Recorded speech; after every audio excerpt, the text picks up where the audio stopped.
Morning. Let's fire away. How's this Geno Smith different from the one you saw back in your day? I'm really looking at their defense, number one. I do watch Geno every time I get a chance in the crossover tape. I'll take a look at him there. I'll take a look at him when he's on TV. Geno and I have a lot of respect for Geno. The way he carried himself in New York, the way he handled his business. He's a pro. So it's outstanding to see him having the success that he's having in the years that he's having. And I'm a big fan of Geno. I don't know about on Sunday, but no, I'm a Geno guy. From the outside looking in, you are a Geno guy, and you're probably one of his bigger advocates or have been one of his bigger advocates in the NFL. What does he do behind the scenes that makes him a guy that you really root for? There's a lot to that question. I'll say this, he's a worker. He's a show-up-early guy, stay-late guy. He took some young players in the locker room under his wing, so there's definitely some leadership there. He's an aggressive player. He's a confident player, and that's earned, right? He has good knowledge of defenses. He just has that confidence and that swagger. And when you go through tough times in this league, like every quarterback goes through, sometimes that can fluctuate. It can go up and down, but not with him. He's a very confident player, has a tremendous skill set. Sees the game well, and we got a tall order on Sunday. Correct me if I'm wrong. They have, I think, bottom 4 rushing defense. When a team has a weakness, how important is it to execute against that and exploit that? Yeah, we're watching the tape right now. We're putting our plan together. We're going to come out and we're going to play our game. In this league, it's hard to just come out and run the ball and be successful. It's hard to just come out and throw the ball and be successful. So we're going to put a plan together on a road in a great environment to go play football and roll the ball out there and see how it goes. You're 3-1 when Deontay has 100-plus yard games. How much of a challenge if he can't give you that kind of production this week? We had Christian earlier on in the season, right, and Deontay. We got a bunch of backs here who we have confidence in, who are capable players. We have some linemen who have a say in how we run the ball and some tight ends, and quarterbacks keep us in the right play, and our receivers have been doing a nice job blocking too. So we have confidence in our ball carriers, whoever that may be on Sunday, and we're going to run the ball. Regardless of somebody's got to play in the game, right? And we'll roll it out there, and we'll put a good plan together and put them in a position to be successful and go play. You talked earlier in the year about liking cold weather games, or when it gets to this time of year. Do you see a change in defenses? Is there like an attrition that kind of wears defenses down in December, that you're seeing a different product than you would have seen in September, October? No, I just think teams kind of settle into who they are at this time of year. At the beginning of the year, first month, 6 weeks or so, you see some unscouted looks, and some teams may be trying some new things. They're trying to figure out who they are. You're trying to learn who your team is, really. And I think when you get to this time of year, you know who you are and you know who they are, and you can kind of just go out and play. And that's really, to me, what is exciting about it. And, when the elements come into play, it turns into more of a one-on-one type matchup game, whether it's up front, whether it's on the perimeter. And that's kind of how they're built really too, right? With the size of their corners, with the size of their big guys inside. They like to cover you up inside and play form a bear a little bit. They like to play, on the edges. They like their corners. I know John Schneider from my days in Green Bay, and he likes them, big, thick, and nasty, big, long guys out there at the corner position and physical. And so it's going to be a fun ball game. What about your third, different quarterback starting? You talk about producing a game plan. How does the game plan differ? A P.J. Walker game plan versus a Sam Darnold game plan? How do you cater to their styles over there? Yeah, it's only my second game here with Sam, right? So I'm still learning about Sam. I had a lot of time with him in the off season, but I had a couple plays in the preseason. We played, one game together here recently, so I'm still learning about Sam, and he's still learning about me. Each game looks a little bit different depending on who the quarterback is and their skill set.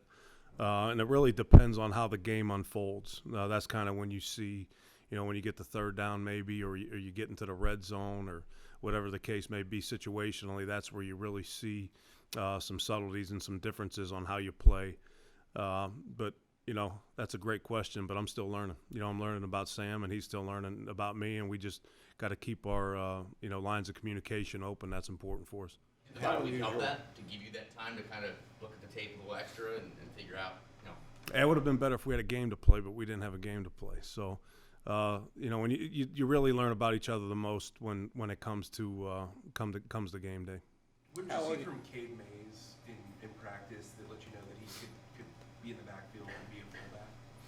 Yeah, Cade's one of those guys that he can do a variety of things for you. The game when he showed up, the game didn't seem too big for him. He can handle a variety of positions, whether he plays center, guard, or tackle. And when you have a guy like that who's played the variety of positions, you try to get him on the field some way, somehow. And he's a big bonus for us on game day. How unusual, in your experience with quarterbacks, is for a guy like Geno, after the years of kind of being the backup, to resurrect a career and have this kind of success? And what's the message there for a guy like Sam who's trying to do the same thing? Yeah, I think that I'll go back to what I always say first is, when you have success, a lot of success. The quarterbacks sometimes get a little too much credit, and when you're not having success, they get a little too much blame. Sometimes these guys can be put in some tough spots, and I think as long as they have inside of them, they can persevere and they have some toughness and they have confidence in themselves, and they can keep that confidence in themselves when they're going through tough times. They always have the talent to come out of it on the back end, and you're seeing that with Geno, and that's just a part of playing the game. And these guys go through a lot, as they come up through the ranks and they get a chance to play in this league. So sometimes they just need to get in the right situation, and certainly that's where Geno is right now. One of the biggest things that most teams have to face when they go to Seattle is the crowd. What are your plans to deal with that? I mean, for me, it's just I'm gonna enjoy it. Right? It's a great environment to play in. They get charged up.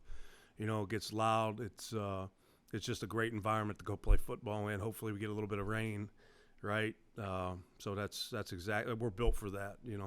I'm excited to go play in that. Any special design to deal with that noise? Because obviously, play calling.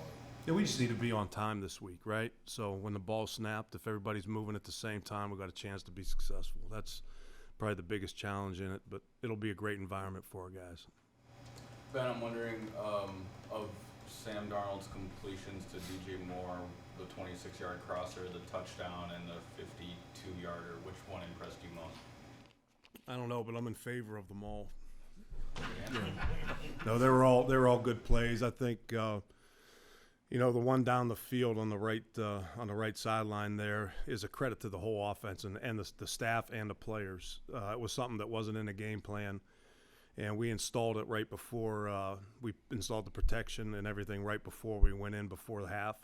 And then we went in at half and we kind of oiled it up a little bit and then came out and found the right spot to call it. And players had enough confidence to go out there and execute. So it's a credit to everybody. Perfect word, confidence. I think that's a theme with Geno right now. Are you seeing? You're switching on me here. No, I'm not. Right? Okay. Sticking with Sam. Are you seeing that confidence radiate through the offensive line into Sam, into DJ, now that you guys are this far along in the season? Yeah, we have confident players. What you're seeing, I think, is it took us a little bit to figure out how we needed to play. Right, took us a little while to figure out who our offense was, and we played with some different quarterbacks. And as you get going through the season and you're in the first year of an offense, sometimes it takes a little bit longer, to kind of figure things out and get going. And that's my job. And I was a little slow there. Certainly we don't have everything figured out. We're still a work in progress, but we have guys with a lot of confidence and just, again, trying to put them in position to be successful and so they can go out and contribute the way that they're capable.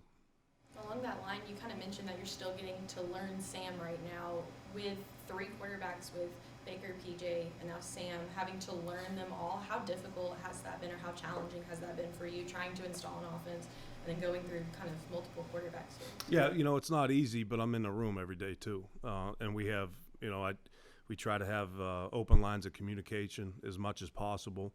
But yeah, I'm in the room with those guys every day. I trust them, and when you have guys in and out, sometimes it does make it challenging. But we're more than capable of overcoming it. Ben, I'm wondering how an NFL offensive coordinator spends their bye week. We had we picked, got a little get ready for Christmas. We had a kind of a grab bag at home. My daughter organized that, so we got that done. Then we had our first bitty basketball game. I think that's what you call it. That's what we call it back in Pennsylvania. I don't know what they call it here, but had to go watch that. We got a long way to go there, so we're working through that. But other than that, kind of get ready, take a look at what you've been doing so far during the season, get ready for the next week, and being a husband and a father is not a bad way to go that week. How has James Campen helped you, or made your job easier, just based on his experience and his work with the offensive line? Yeah, Campy and I go back. We started working together. Our first year was 2006, right? So we were side by side in offices there for 8 years in Green Bay. So Campy and I know each other well. We had worked in a variety of roles together too. So when I came into Green Bay, I was tight ends coach. He was assistant line. Then he moved up to the line coach, and then later on I moved to quarterback. So worked in a variety of roles together, stayed there side by side in the office, and he, a lot of times he knows what I'm thinking, and I know what he's thinking. So it's seamless there. So he's a great resource to have in the building, obviously, and especially for me. You got a change of quarterbacks at Atlanta now coming up, and you see flux in quarterbacks all around. What would you say, just in general, just from a league-wide, what you've seen as where the quarterback position is right now? Yeah, I think sometimes we expect a little too much from the position. I think it's a challenge out there. These guys, every time you play a team or you see something on the tube, it's this quarterback versus that quarterback, and it's a team game. It's the ultimate team game, and these guys need help, right? They need help, and they can't go out there and do it alone. And sometimes we think they can go out there and do it alone, but it's the ultimate team game. You need to play team football. You need to support these guys as much as you can in as many ways as you can, and give them a chance to be successful there. I'm sorry, real quick, do you coach your kids' basketball team? No, absolutely not. Okay. No, I don't know if it. McAdoo did that. He went down in Yeah, Florida. he's a better man than me. I don't know if it's pumped or stuffed there with that basketball. That'll be a good meme for everybody, I'm sure. But yeah, that's not my game. They used to put me in and say you can foul but don't shoot.